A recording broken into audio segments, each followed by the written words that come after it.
So harja, is meisi Jim Gibney. Agus tamidin Sean you for hanya agalu a yoni lesson chapter dollar TD Pearse Doherty. So the falcha rove Pearse August falcha rove got in a Hagen Féile special Shaw at 2020.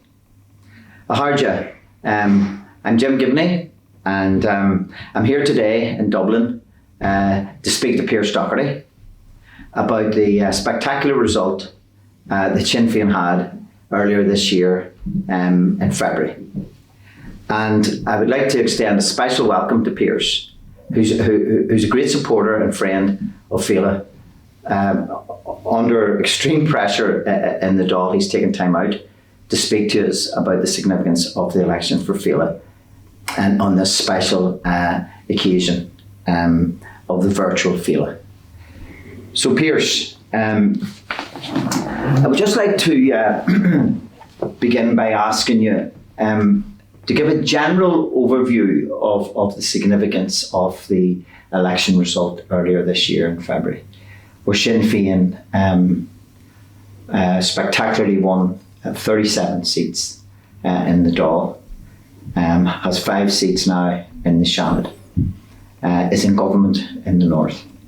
And in terms of Sinn Féin's United Ireland objective, its primary objective, could you fit that spectacular result into that plan and project? Yeah, Gurmaigad Jim, agus tá Harbh says about Parcha sa Féile seo, Féile Inta Specialta mar dúirtu, Féile Arlína, agus tá sulam go níra gomaila Féile and Phobail mbliana mar a ddíri gomaila slán via rubbe seo so and how live. Yeah, doubt be grow and tehan grow implachti fad charma again tehan or cursi filetiacta the heron shaw agus ohio and kush erina da agus in implachti jarafa and mahurumse. There is absolutely no doubt that the election was seismic, that the election had consequences that were immediate and had consequences that still haven't been realised yet, and those are very much that the issue of United Ireland is now closer than ever, and I say that as somebody who joined Sinn Fein to bring that about. When I got elected to the Dáil in 2010, there were 4 TDs there elected before me. Now, as you say, we have 37 TDs. Many of our political opponents expected that Sinn Féin's representation or Sinn Féin share the vote would drop.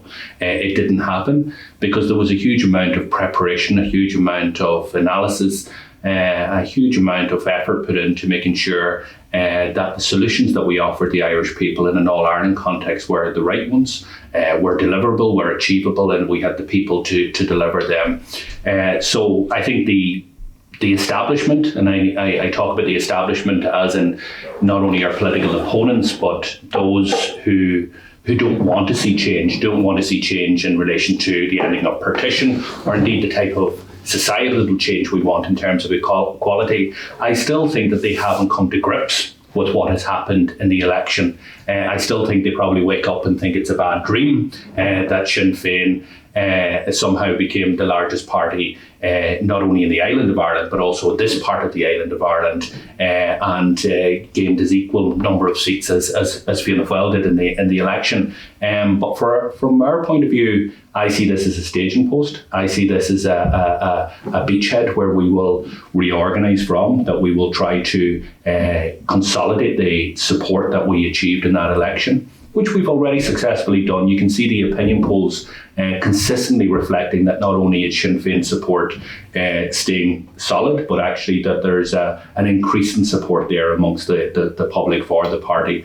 And that's a very positive thing, because one of the things we may get a chance to touch on is that while we had a absolutely resounding election, and as somebody who was involved in at a central part in relation to the organisation of that election, probably bet our own expectations, and we can see that from the fact that we had votes in a number of constituencies that would have elected another 6, 7 to 8 TDs, but we didn't have enough candidates fielded. But the idea that today in July, that not only have we maintained that level of support, but actually increased it, is a very, very good positive signal for the party and for our project of uniting our country and bringing about the type of equality and vision that we have. I want to come to the point of the seismic nature of it in a moment, but I just want to just bring you back to the 2010 election, because I had a very small part to play myself in that election. I was given leaflets out and canvassing around your constituency for you, and there was absolutely no doubt from the people that I met that something quite significant was underfoot in terms of their attitude to yourself, and people were saying that to me for the first time, and that demonstrated itself with the election of yourself. The day that Sinn Féin back in February launched its election campaign round in the Mansion House, there was probably most of the TDs that were there and others, and all of them were saying that the mood on the door was incredible, that there was this sea change in opinion. And I was just wondering, you met that yourself, I know, because you said so at the time. Yeah. But was there no sign of that before the preparations? You were the party's director of elections, and it was a very successful election, and a lot of it was down to yourself and the team that you built around you. But was there no evidence of that beforehand that would allow the party to reconsider the number of candidates that was standing? No, I don't think there was. Indeed, the signals were there in the opposite direction, because you have to remember the previous year we fought a number of elections. We fought local government elections here in the state. We fought the presidential election before that, and we had disappointing results. We lost a lot of good councillors who were elected for us, and they lost their seats. And you know, that forced us to re-examine a lot of things in relation to how we were doing our business, how we were getting our message across, how we were going to counter the narrative of that anti-change establishment. And while we were ambitious in the general election, and we stood, an excellent team of candidates. Look, nobody thought that the results that we were getting, that we got, were actually achievable. Denise Mitchell, an excellent representative of ours in Dublin, got the highest first preference votes in the state, over 20,000 votes. I got over 20,000 votes in Donegal. Padraig McLaughlin got elected in the first count with me. We could have taken a running mate. We were ambitious. We wanted to push the vote out, but we needed to be careful that we didn't actually develop a strategy that would actually split the vote too many ways and lose seats. So what happened was, as I said, we had a lot of work done. We had learnt a lot of lessons from the local and European elections. And we went out on a positive message, a solution-focused message, a message of change. And we were telling people as we started canvassing that's the message we want. We were giving them, and within a couple of days, they were giving that message right back to us. It was the mantra up and down the state, the length and breadth, from Kerry to Donegal. From Louth to Galway, people were talking about change. People recognised that Sinn Féin were the vehicle for delivering change. People are also seeing a lot of big changes that are happening. Brexit has been a backdrop to a lot of this. The issue of United Ireland has now been more in the public domain and in the conversation of people right across this state now over the last number of years. So people seeing Sinn Féin as a vehicle for change. They knew that we had our homework done in relation to the policies that we were putting forward. I was clearing out my office, Jim, after the election, and I came across our manifesto for the general election. It was signed off on in 2018. That's how prepared we were for this election. Now, we kept on updating it every so often. We had, our front line, people like Ona Bryn, Louise, Matt Carthy, who were all well versed in relation to the solutions that were putting forward, because they had done the heavy lifting at committee and at Dáil level. So Owen had the solutions on housing. Louise was able to clearly articulate what we needed to do in terms of health system and how we needed to build an all-Ireland health system. Matt was talking about how we can build and revitalise rural regions, and people seen that not only did we have the solutions, but they viewed Sinn Féin as authentic. They viewed Sinn Féin that this wasn't, spin, that this wasn't, what focus groups were telling us or anything like this here. This was people who live and breathe this stuff, who genuinely believe in this, and given the chance will deliver on this. And that's why I think so many people came, and went to the voting booths with hope in their heart, hoping that could be achieved. One conversation I had after the election, just straight after the election, after the votes were cast, somebody came to me in my local community, and she was nearly in tears, and she says, I went to cast my vote for change, thinking it would never happen, but little did I know that right across the state, that 500,000 people had that same belief that I had. Yeah. And now no longer do I believe that change is maybe possible, I know that change is possible. And that's the difference. And I think that's why the momentum behind Sinn Féin has even increased since the election, because people hoping that something might happen now know that it's possible. And that's a very dangerous thing for people who want to hold back change. When the public believe that something's possible, they will not be stopped in trying to achieve that. Yes. And to go back to this question of where a United Ireland sat in the campaign itself and sat in the heads of the people who voted for Sinn Féin. There were, in the immediate aftermath, there were many debates taking place about the significance of the Sinn Féin vote. Some commentators were trying to play down the fact that Sinn Féin is a United Ireland party, and trying to argue that the people who voted for Sinn Féin didn't realise or know that Sinn Féin was a United Ireland party. So where do you think the United Ireland issue sat with the electorate?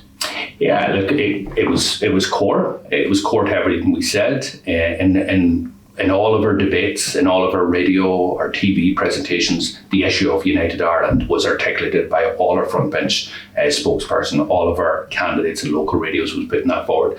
Not because we're just a United Ireland party, but we also knew that there is a desire. There is a desire here from the people for a United Ireland. It's reflected in every opinion poll that's been done. The exit poll on the election showed again an overwhelming support for Irish unity. And while that desire has probably always been there, again, it's this issue of hope versus belief. There is now a belief among a larger section of people that United Ireland isn't just some far-fetched aspiration that may happen someday in the far-off distant future, but actually the issue of a unity referendum is a real live topic now, that it has been discussed by the former Prime Minister in the House of Commons, that it's been discussed by those that are opposed to the idea of Irish unity, that it is, part of the daily conversation in the north, and far more so now in the south, that it's been discussed by academics, that that colleges and universities are coming together to look at studies on this, that economists internationally are modelling what Irish unity will look like. So there's a belief that those who had that view now that it is really possible, and that Sinn Féin is the engine to drive it forward. So look, those who don't want change, Jim, will say, well, they didn't vote for United Ireland, but they also tried to make out that they voted for Sinn Féin for protest. They didn't. They voted for Sinn Féin because they know that we had the solutions, that we had the energy, the determination, the vision, and the people to actually deliver the change that people wanted. And that change is part of within the 5 years. That's why I'm, in Sinn Féin. It's not because I want to be in politics or in Leinster House. It's because from a young age, I passionately believe in terms of Irish unity. I think that's the best big idea of this generation, and we are the generation that can deliver it. We are the generation that can actually fulfill that dream that so many people had. And it is achievable. It is achievable within a very, very short time frame. We've set ourselves an agenda to try and not only secure a unity referendum within 5 years, to secure the referendum, but to actually win that referendum. And that's why, again, on the first week of Sinn Féin leading the opposition, the issues that Mary Lou McDonald were raising was about the need to start preparing for and have that inclusive conversation in relation to what unity looks like, having that dialogue with others to make sure that we, when that question is posed, that the upper body of the homework is done and we know how all of our systems will be integrated, the benefits and the challenges in relation to reuniting our country. And it was quite clear. I was watching the situation unfold through the media, the lens of the media from Belfast over that period of time.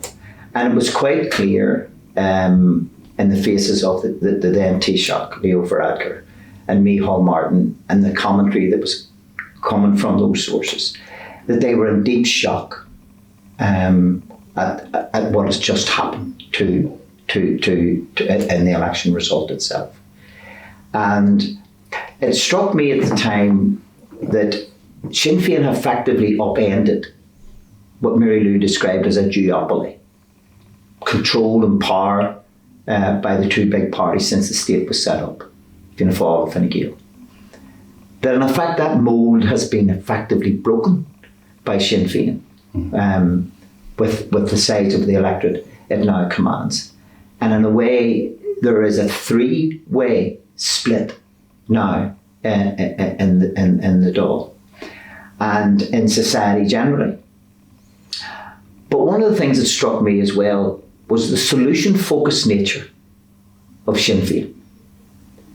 It put forward radical proposals in terms of the economy, in terms of the health service, in terms of the issue of housing, the question of the pension age, but it also provided solutions. So where do you think this whole solution-focused approach fits in? Yeah, for us within the party, we always were solution-focused. But it was very clear looking at the results of the local and European elections that our solutions, our message wasn't getting through to the public. They weren't hearing what we were saying.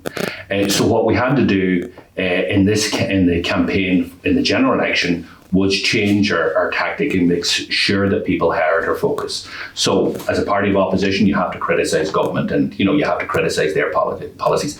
Our focus was actually to go out and set the agenda, to tell people this is possible, this is what we can do in housing, this is what we can do in health, this is what we can do on the issue of pension age, this is what we can do in terms of how you deliver on that big aspiration of Irish unity, in terms of a green paper on Irish unity, setting up a committee and all of the other parts, and making sure that message was repeated over and over again, was sold in the doors, was our canvassers were aware of it, and people started to hear that. They bought into it. Then it set the agenda. The week before or 2 weeks before the election, before the Dáil was dissolved, the legislation that we produced was about the pension age.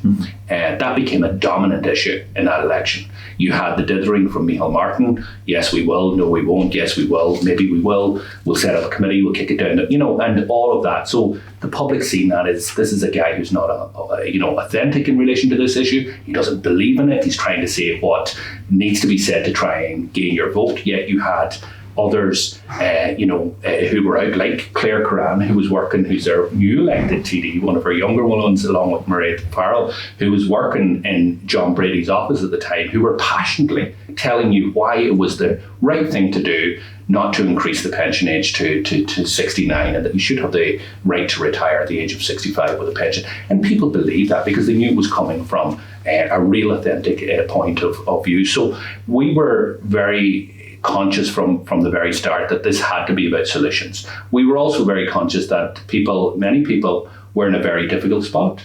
Like in this city here in Dublin where we are, rents are astronomical. Like over €2,000 for rent. People are put to the pin of their collar because of rents. So our solution in terms of rent freezes and rent reductions made sense to them. It was achievable, it was deliverable. They see Owen O'Brien as the guy who was credible, could deliver that as Minister for Housing. Childcare costs are the highest amongst, not only in Europe, but amongst the OECD in this state.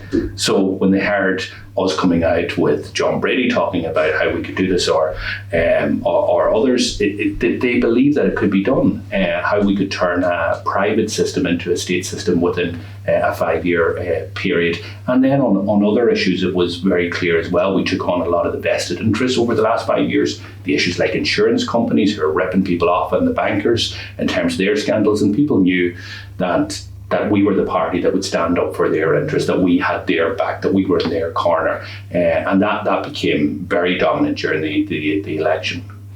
Okay, so one of the things that I think captivated people as well was the attempt by Mary Lou and yourself and others in the party leadership to form an alternative government where Mary Lou would be Taoiseach. Could you just give us some insight into the negotiations that you were in charge of during that time, and what actually happened and why it wasn't possible at this stage to form a government led by Mary Lou? Yeah, well, look, we were very conscious that after the seismic result in the election, that we had an opportunity for the first time in over 100 years to lead the government. That was the objective that was set by the chord of Sinn Fein. It was one objective, that is to be in government, to lead a government for change, to have Mary Lou elected as Taoiseach, as part of that government for change. And Mary Lou appointed a negotiating team with myself as chairperson. We were very conscious that there would be, those who don't want change were going to rally against the idea. We'll use everything, and we've seen that in the election campaign, which was also a major part about the RTE debate, where we were nearly going to the courts over RTE because of how they were trying to keep Sinn Féin out of the debate. So we knew that in government a similar scenario would develop, but there was a number of parties and groupings that went into discussions with us. Every single grouping and party within the Dáil today actually engaged with us. Every single one of them had none of them ruled out going into government with Sinn Féin, including the independents. The only two parties that wouldn't talk to us is Fianna Fáil and Fine Gael. In doing that, it made it very, very difficult to put a government together because of the numbers. The numbers were so tight. However, the negotiations did go on. We had very good negotiations with a number of the groupings. We had done a large amount of work in terms of common principles documents. We were engaged with the Green Party. To actually have an alternative government, you would need nearly all of the groupings outside of Fianna Fáil and Fine Gael as part of it. So we had engaged with the Green Party, and we had done a number of meetings with the Green Party. They had committed to doing a follow round of meetings the following week, and then they changed tack. They basically said that they wanted a unity government, all parties as part of the next government. We thought it would be difficult, but we said we're not going to be the party that rules it out, so let's explore it. Fianna Fáil and Fine Gael ruled it out, and then instead of the Green Party continuing the discussions they were having with us, they decided to hitch their wagon to Fianna Fáil and Fine Gael. Labour, unfortunately, as well, played a part in this here. While they said that they wouldn't go into government, they said that they could be part of supporting a government from opposition, or they were open to looking at scenarios around that, not committing to that. So there was discussions with the Labour Party as well. But basically when the Greens decided that they're opting out of those type of talks and going with Fianna Fáil and Fine Gael, that basically that makes the numbers impossible. But all of this was, and let's be clear about this here, all of this was about making sure that the change that the people voted for was not being able to be heard in government buildings. So it was about a party who lost substantial amount of seats in Fine Gael, and Fianna Fáil who lost a huge amount of seats also, trying to cling on to power, trying to hold back the change that the people voted for. But as I said earlier, Jim, they can try and delay change, but they're never going to stop change. And that train has left the station. That's not that train is only picking up momentum, and you can see it. So when we weren't able to achieve the being the party of government, we accepted the fact that we will be now the lead opposition. Mary Lou is the leader of the opposition, the first woman to ever hold that position. And, she sat down to us, all of the front bench and back bench and her senators. She says, look, we're going to be the most effective opposition that this state has ever seen. And I think anybody who's fair or balanced looking at the first 4 weeks of what Sinn Féin has been doing and how we have held this government to account, they will recognise that we have lived up to every single syllable of those words. And that's what the government is going to see, because our job is to hold them to account. It is to put forward solutions. But it's also getting ready to fight the next election. Yes. Because see, in the next election, we want to be in government. Yes. Bigger, stronger, and deliver for the people that voted for us, that put hope in us this time, that's staying with us, that's staying with us on this journey, and come back stronger so that we can deliver on our objectives. And in relation to that period of negotiations, because it was quite intense on all sides, was there disappointment among Republicans at the decision by the Green Party to basically re-establish the two parties in government that people had voted out of government? How do people feel about the Green Party deciding to take that action? Well, look, our view, when you're in negotiations, so we were meeting on a daily basis, every single day. Including over the weekends when all of these negotiations were going on, particularly during the intense period. And you were always picking up an assessment of where other groups were at and where parties were at and what their public utterances were they the same as the private utterances and so on and so forth. And there was a number of changes. The Labour Party changed leader during that period.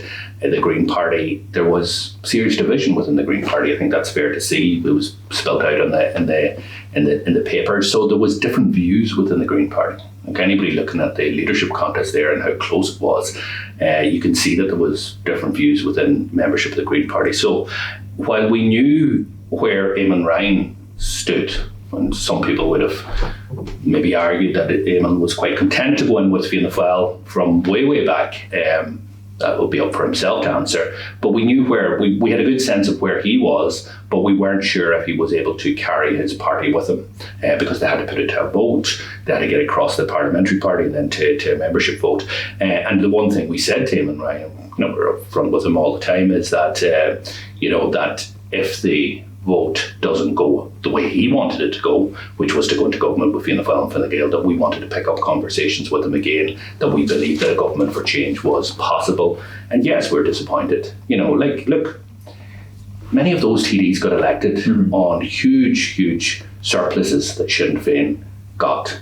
Many of those people who voted for Sinn Féin and elected TDs and constituencies who gave their number to, because the Green Party said, vote left, transfer left, we said the same thing.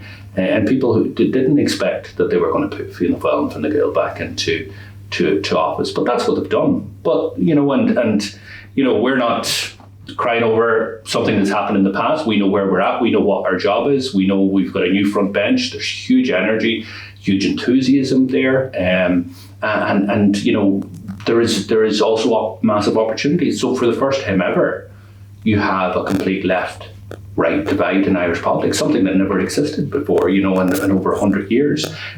You have Fianna Fáil and Fine Gael, not because they wanted to be in government together. It was the last thing they wanted. They were forced into coalescing in government because that was the only way that they could hold back the momentum of Sinn Féin. That was the only way that they could try and stall and slow down the desire for change. There has been huge transformative things that have happened in Irish politics. As I said, the consequence of the elections, some of it was immediate and some of it still hasn't been recognised or realised. And I think the forced coalescing of Fianna Fáil and Fine Gael is significant and more significant than many people have realised at this point in time. We're just roughly a month, I think you said, into the term of the new government. And on these key issues that led to this momentum for change that brought Sinn Féin spectacularly into the Dáil in such large numbers, the issue of housing, health, pension, and the whole question of low pay and issues. What are the early signs in terms of the government's response to these things? Is there any sign that they've learned their lesson? No, I think that we had a mantra from the government that they kind of were suggesting that they were going to steal a lot of our clothes or take a lot of some of our policies, and that would be a good thing. Jerry Adams used to say the measure of Sinn Féin won't be about how many seats we have or how many cabinet positions we have, but the change that Sinn Féin can deliver. I never understood that when I was younger. I understand it now, and I was thinking, what are you on about? But I understand exactly what he was talking about, and it was and so you do want government to adopt your policies. But look, this government, first 4 weeks, it's been absolutely chaotic. That's the reality of it. They've had a minister who had to be sacked. They've junior ministers who've got pay rises, which have put the public just at boiling point. The pay rises now have been rejected. We have Taoiseach who's saying that he's taking a 10% pay cut, but somehow ends up getting more than the previous Taoiseach and the Taoiseach before him. It's just chaotic. They're all over the place in relation to policy, in relation to where they need to be. The last thing, the latest is now that they're targeting those who have lost their jobs, that if they leave the country they will lose any income supports that they have, which is absolutely sickening, to tell you the cause on the street, that you would actually target people in that way. So but we have, from our team, we've put forward legislation. So Ona Bryn this week has introduced a renters bill, which will ensure that there's freeze on rents, doing what we argued for in terms of the election. There are other proposals put forward today in relation to class sizes and how we can help get children back to school. Mary Lou has been out putting forward the proposals in terms of how we can build on Irish unity and start that preparation work. And we have legislation that we published in relation to lowering the age of the pensions to 65. So these are the battles that are coming down the line. At this point in time, it's because it took so long to form a government. A lot of what we're dealing with now is emergency legislation, but I think nobody could call this government anything but chaotic at this point in time. Yes, and one of the things, the last few questions that before we wrap up, which has been a very interesting interview in terms of the last 5 or 6 months, but what would you're speaking at Féile now in 2020, and a lot of the people who tune into Féile come from a unionist and Protestant background, and they were as fixated as the rest of us were back in February about the growth of Sinn Féin. And what would you say to the unionist and Protestant community who are looking in at the development of Sinn Féin in terms of their place and their future place in the Ireland that Sinn Féin envisages? I would say, first of all, we want to be in discussion with the unionist community. We want to have an inclusive discussion with them. I would say that there's nothing to fear in relation to what Sinn Féin's agenda is, what Sinn Féin's plans are, what our vision are. It is about inclusivity. It is about equality. It is about making sure that those who need supports are provided with those supports. I would encourage people to look beyond the headlines, to look at some of what we've put in black and white in terms of what we want to do.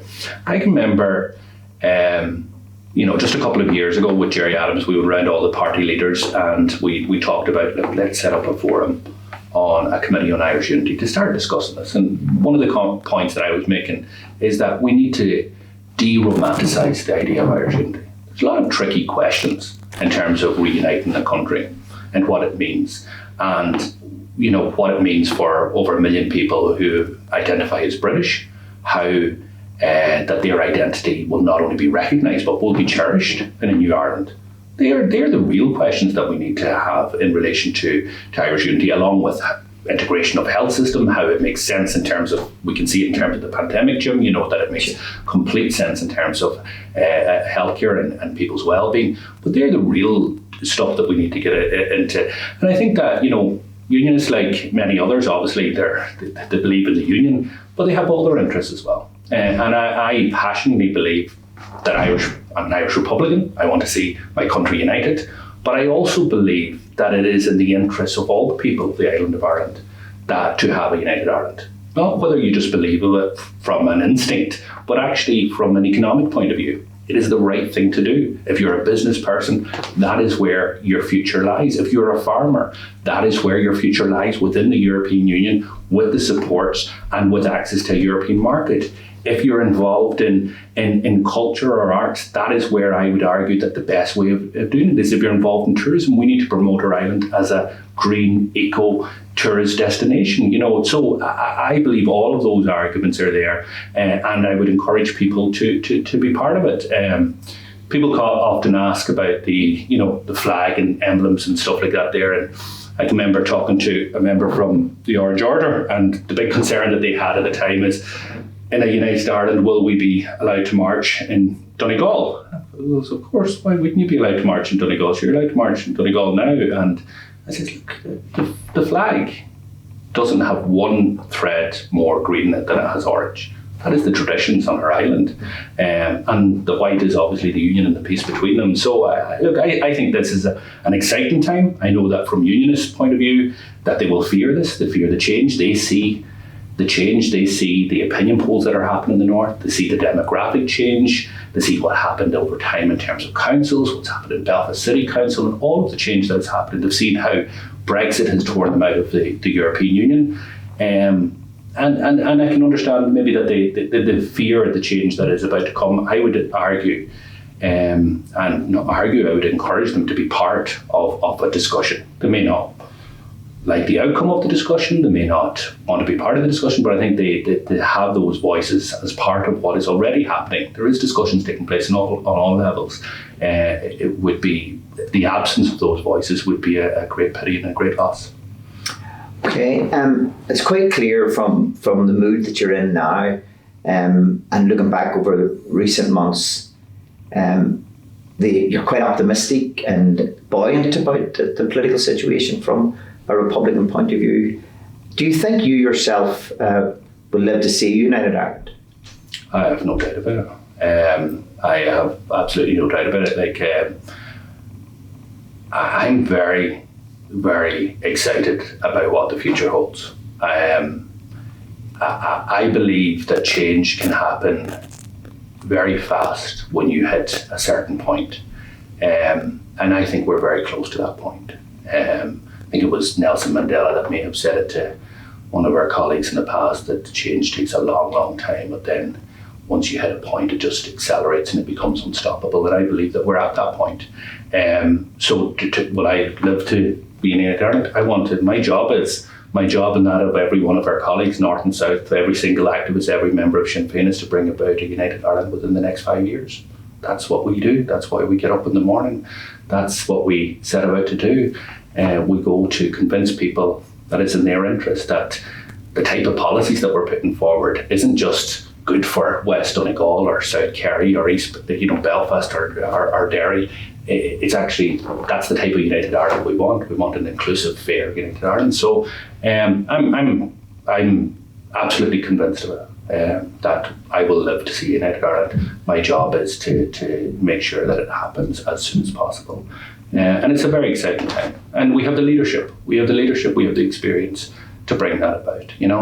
One of the things that kind of lifted your heart during the elections, as I obviously was fighting the elections in Donegal, but also as director of elections, I was in a number of other constituencies. So you would be down in Kilkenny, and those that were helping run the elections were comrades from Tyrone and Derry. You were down in Wexford, and it was people from Belfast that were down. You were hearing with Paul Donnelly, and there was people from Antrim. There was all over the place. There was the flitch of fuitch, the tide, and that whole idea that we're all in this together, that we're on the cusp of something really, really unique. And the result of that election, and the tide can come in and the tide can go out.